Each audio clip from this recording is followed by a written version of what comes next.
Em Loquismo, o que não falta são personagens monstruosos cujos suas forças ultrapassam o nível sobre-humano. Alguns personagens são tão absurdos que já chegaram ao ponto de enfrentar mais de 1000 caras de uma vez, e mesmo assim sair ileso, sem dano nenhum contra eles. Outros simplesmente possuem feitos de força aterrorizantes, como destruir um portão de ferro de extrema magnitude sem dificuldade algumas. E outros até possuem velocidade sobre-humana para fugir dos oponentes. Zoeira, galera. Mas enfim, tudo isso mencionado me leva a pensar algo. Qual o top 10 personagens mais fortes de Loquismo? Então por isso eu resolvi trazer esse vídeo para vocês. E vale lembrar que é minha opinião baseada em feitos e narrativamente falando. Então evite os xingamentos aí nos comentários. Vamos ser civilizados, galera. Outro detalhe também que eu iria esquecendo, esse vídeo vai conter apenas personagens que estão vivos. Então não espere encontrar as lendas da geração zero. Afinal, eles não estão mais na ativa. Mas bom, prepare seu café da manhã, seu almoço ou sua janta e bora pro vídeo, porque esse vídeo está incrível. Décimo, Nagion, o rei de Xion. Bom, em décimo lugar nessa lista temos o rei de Xion. Sei que muitos vão questionar o seu rank baixo, se assim eu posso dizer, porém temos que lembrar de alguns fatos. Primeiro, ele não demonstrou muitos feitos ainda para ser um top tier de fato e está no topo. Afinal, viemos descobrir uma fração da sua força agora no arco de Busan, que ainda está acontecendo no momento que eu estou gravando esse vídeo. E outra, seus únicos feitos foi deitar o Taisu na base de uma mentira, que até o próprio Nagion citou que era a única maneira de derrotá-lo rápido, ou seja, dando a entender que o próprio teria dificuldade com o Taisu 100%, ou sem usar esse truque.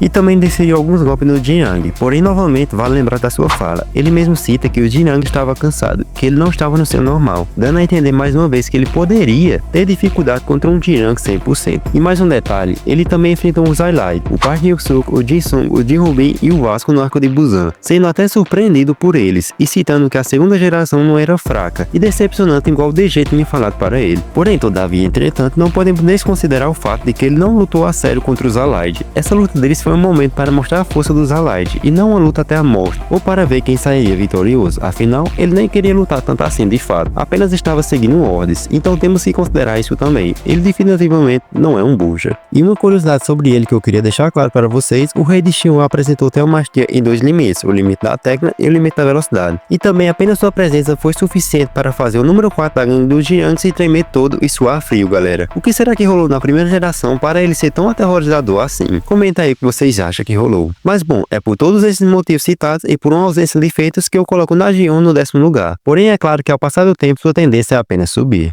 No lugar, Mataisu. E no lugar temos o Taisu. Esse sim é um personagem que tem feitos para citar. O Mataisu é um rei da primeira geração, a geração dos círculos. Assim como o personagem anterior, ele é um rei de Ansan. E por ser um rei, possui um estilo único de luta, assim como quase todos os outros. Ele luta com apenas um punho, o seu punho direito. Sim, galera, ele possui a convicção de lutar com seu punho direito desde a primeira geração, e chegou onde está hoje. Um feito interessante seu na primeira geração foi lá no arco de Xiaoliang, quando ele deu um soco tão forte em um veterano da geração zero que o deixou careca. Careca, galera, olha que absurdo isso. Porém, o Mataisu, assim como quase todos os outros reis, perdeu para o Lei Ji-hun, a lenda da primeira geração, e devido a isso, ele acabou tendo sua convicção destruída, e infelizmente, ele acabou trinhando seu punho esquerdo escondido. Ou seja, ele meio que abandonou seus ideais em busca de ficar mais forte. Ele achava que ficaria mais forte, na verdade. Porém, de maneira até engraçada, se assim eu posso dizer, após abandonar seu ideal de lutar apenas com seu punho direito, e sim com ambos, ele não ficou mais forte, e sim mais fraco, igual foi dito pelo Lei Ji-hun quando ambos se enfrentaram pela segunda vez, ou seja, ele perdeu novamente. Isso meio que foi uma burrice do Mataisu, ele próprio sabe, se ele não tivesse abandonado seu ideal, ele teria ficado muito mais forte, e quem sabe suas chances contra o Lei Ji-hun tivesse sido maior. Mas enfim, atualmente quando ele lutou no arco de Busan, ele desenvolveu uma nova habilidade, que foi o seu punho do fim, ou punho definitivo, cujo necessitou treinar não apenas seu punho, e sim todos os seus músculos do seu corpo, tudo isso para ter o punho perfeito, e meio que deu certo, mas claro que daria, o cara simplesmente treinou carregando uma rocha gigantesca, se não desse certo era no mínimo duvidoso. Mas bom, graças a esse treino, ele desbloqueou o limite da velocidade. Antes ele tinha apenas força, agora ele mesclou velocidade e força, sendo assim desenvolvendo um dos punhos mais impactantes e poderosos do verso. Chuto dizer que seria poucos, até mesmo dentro dos top tier, que resistiria a esse golpe. Eu não sei nem se o próprio Gungo ou até mesmo o DG resistiria a um golpe desse em cheio, com um Taisu 100%, sem no mínimo cuspir sangue. Só para vocês terem uma ideia do quão absurdo é esse golpe. E detalhe, o próprio Taisu cita que esse golpe foi desenvolvido especificamente para o DG, ou seja, isso é uma loucura. Mas antes que vocês iam falar que o Jinan resistiu a esse golpe, preste atenção na luta, porque lá o próprio Taisu cita que seu punho ainda não estava recuperado devido à ilusão anteriormente, ou seja, um soco 100% ali teria ferrado muito o Jinan. Quem sabe ele até poderia ter perdido, hein? Mas enfim, então é por isso que eu considero o Mataisu, o rei de Ansan, o top 9 dessa lista.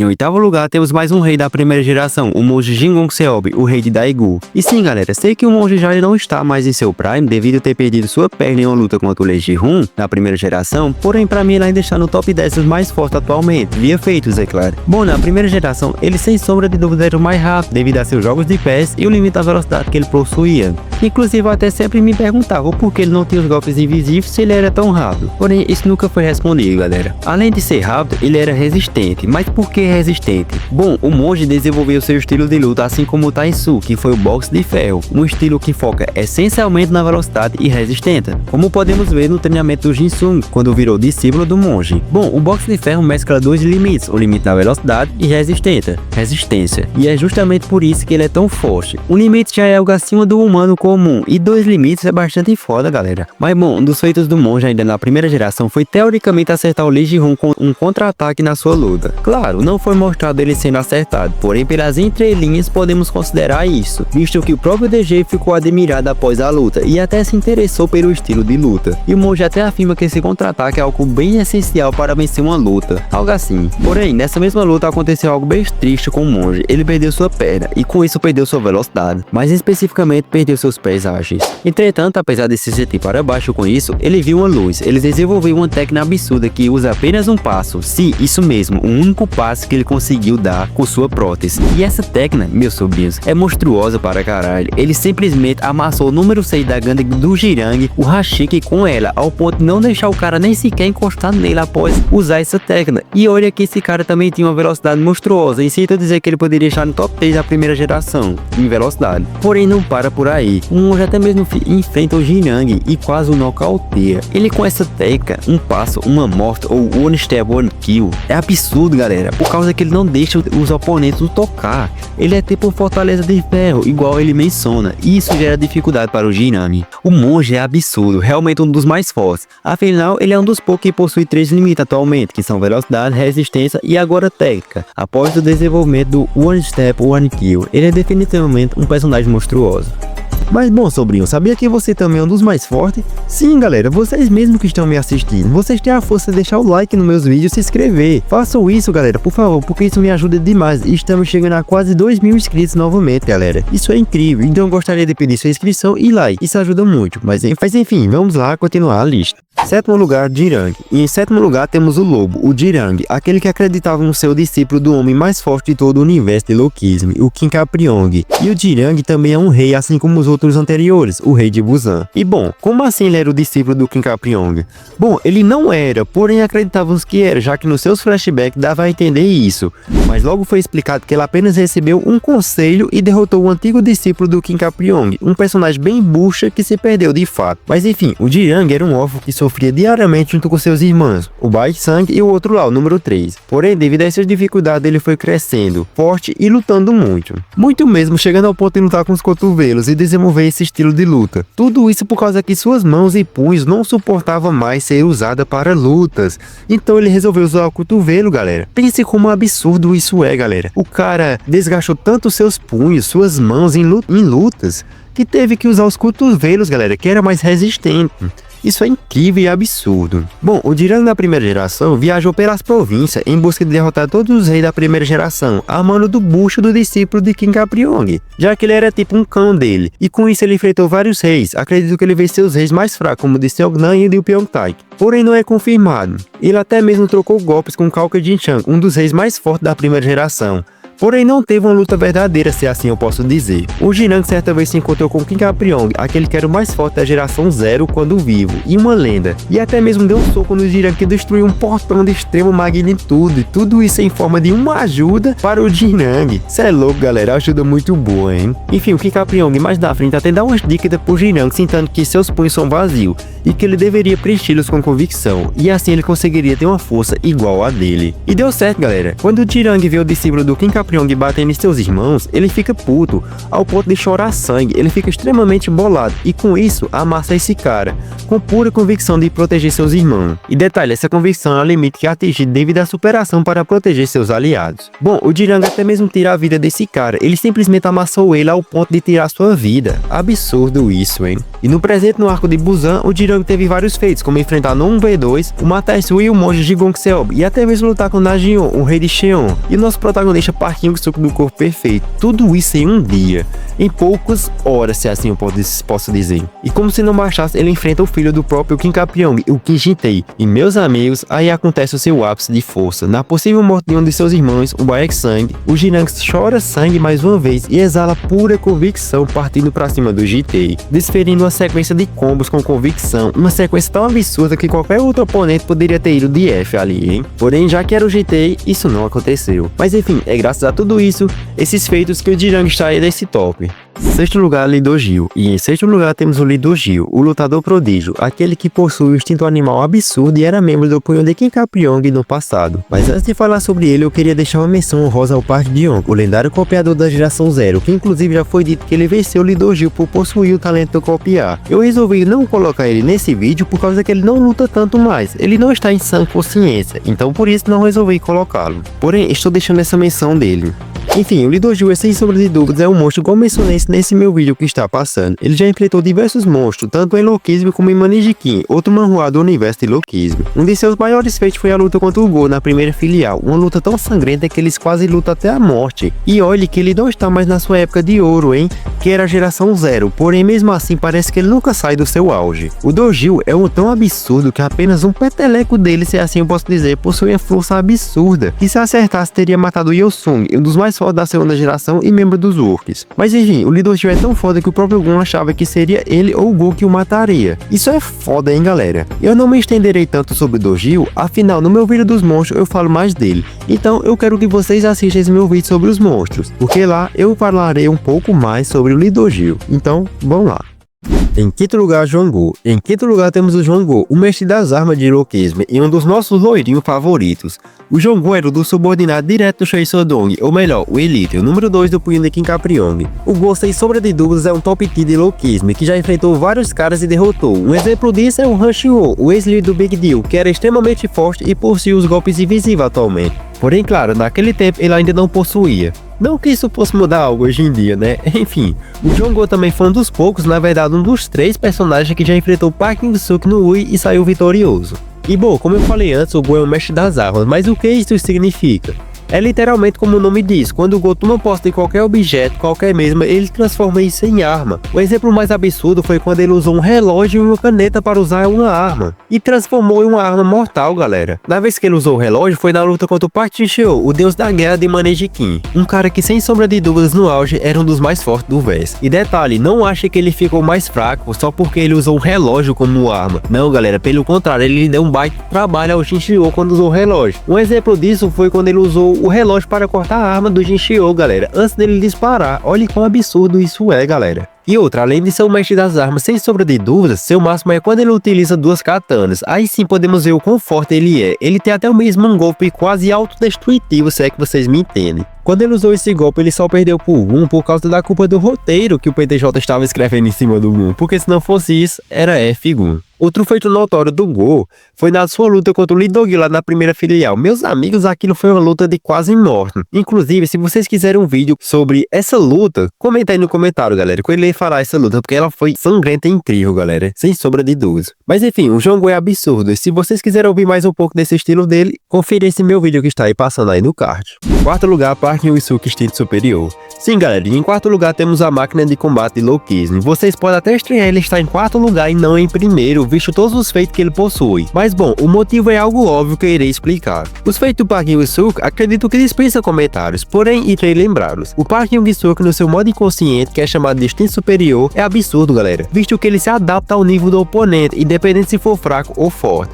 Porém, o mais roubado disso também é que ele mais usou esse modo no corpo perfeito. Agora imagine um cara no auge da força física com um modo onde permite se adaptar ao oponente e ficar do nível dele. Meus amigos, isso é absurdo, sem falar que ele possui uma cópia que não é simplesmente uma cópia, algo que foi dito até pelo GT na terceira filial, se não me engano, que ele disse o Elhan copia, mas o Park Hyun-suk é diferente, ele domina as artes marciais, galera, isso é absurdo.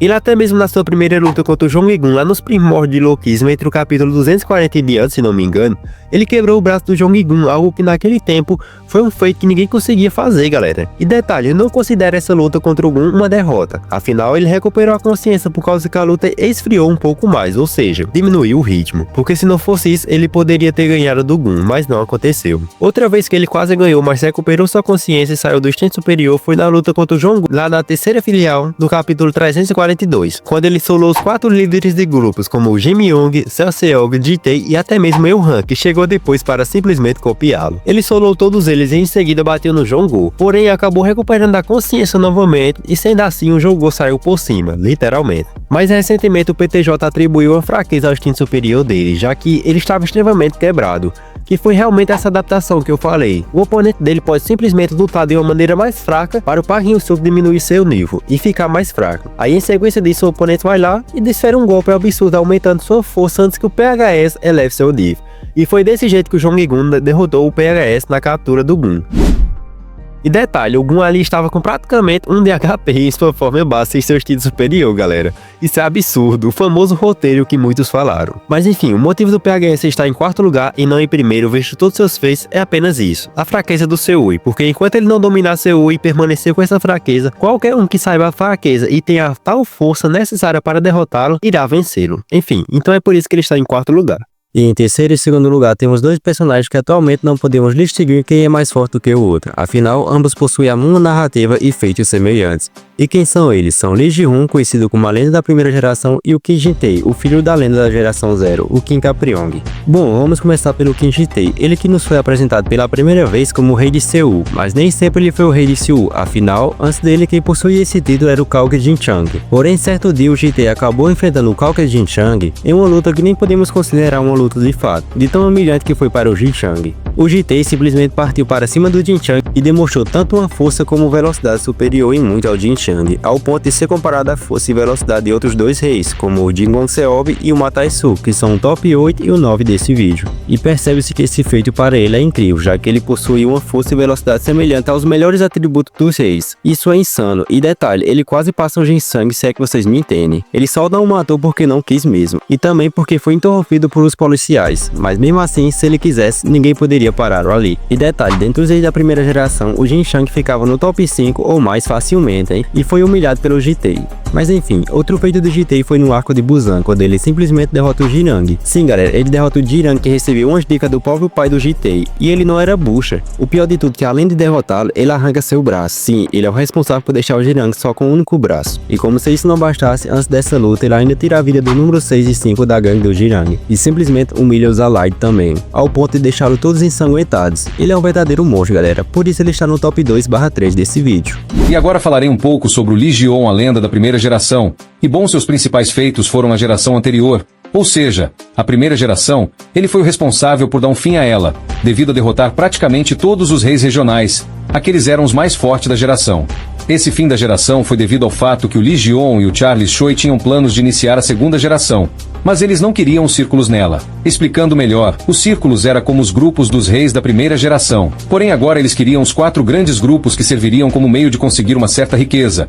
Mas não achem que isso era algo legal, se assim posso dizer, já que toda essa riqueza era obtida através da exploração de menores, que de certa forma, era algo ilegal. Porém o Gan e Gu, que eram os responsáveis pela coleta do dinheiro dos 4 grupos, não aceitavam ilegalidades, já que isso poderia ferrar todo o esquema dos grupos, e de certa forma afetaria o Charles Choi e seus negócios, já que sua riqueza era obtida pelos grupos. Então foi por isso que o Lee Ji-hoon derrotou todos os reis da primeira geração. Sim galera, ele derrotou o Ma Tai-zu, o Ji Gong-seob, o Na Jeon e quase o Yuki Sunj, um dos reis mais fortes, e o único que foi capaz de derrubar o Lee Ji-hoon e fornecer a luta mais difícil para ele. E detalhe, eu já comentei essa luta em um vídeo único sobre ela. Então vão lá. Bom, e além de derrotar todos os reis, ele ainda retirou parte do corpo de alguns deles. Tudo isso em prol de seu plano, igual ele mencionou. Contudo, É por isso que eu considero o Lee Ji-on e o Jitai o top 2 e 3, ambos no mesmo patamar. E em primeiro lugar temos o monstro da família Yamazaki, o demônio branco vulgo Jong-gun. Ele que possui seus olhos de dragão desde seu nascimento e um talento e genialidade absurda desde muito novo. E também o responsável por unificar várias gangues no Japão, antes mesmo dele se tornar um adolescente. Bom, alguns de seus principais feitos foi bater de frente com seu próprio tio, o Yamazaki Shintaro, que apesar de não ser um lutador na geração Zero, ele ainda era extremamente forte, por ter seu sangue Yamazaki e também os olhos de dragão, que conhecemos como o instinto superior. E além do mais, ele bateu de frente com o próprio Yamazaki Shingen, aquele que era o principal inimigo da geração Zero e do King Capriong, então podemos ver que ele não era pouca coisa. Bom, o Gun de certa forma o derrotou enquanto ele estava em seu modo inconsciente do instinto superior e acabou tirando sua vida. Após isso também mais na frente, o Jong-gun enfrenta o Jong-go, aquele que naquele tempo foi o único que fez ele em sua forma base despertar seu espírito de luta e querer lutar a sério. E vale lembrar também como assim ele foi o único a despertar seu espírito de luta. Bom galera, quando ele enfrentou o Shintaro foi no seu inconsciente do instinto superior, o famoso Tui, o verdadeiro instinto superior.